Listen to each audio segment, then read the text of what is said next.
Assalomu alaykum hurmatli tinglovchilar. Mana bu 2026-yilda yanvar oyida Toshkent davlat iqtisodiyot universiteti kadrlarni qayta tayyorlash va ularning malakasini oshirish tarmoq markazida malakamizni oshirib kelyapmiz. Mana shu malaka oshirishda, qayta tayyorlashda bizlar juda malakali, yetuk professor o'qituvchilar bizlarga dars o'tishdi. Mana bugungi kunni misol qilib olsak, Toshkent davlat iqtisodiyot universitetining tadqiqotlar ilmiy markaziga keldik, darslar o'tdik.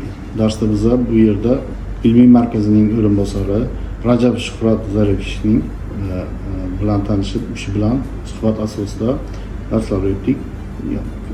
Ilmiy markazning 2025-yil natijalari va 2026-yil rejalari haqida bizlarga aytib o'tishdi.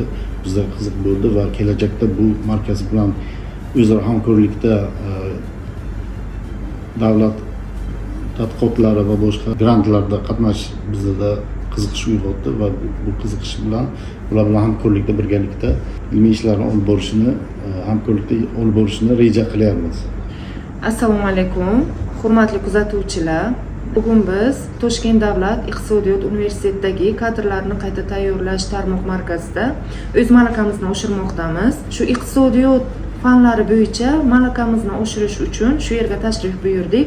Bu yerda bizga juda ham ko'p malakali professor o'qituvchilar dars bermoqdalar. Ulardan biz o'zimizni sohamizga tegishli bo'lgan, juda ham ko'p iqtisodga doir bo'lgan bilimlarni olmoqdamiz.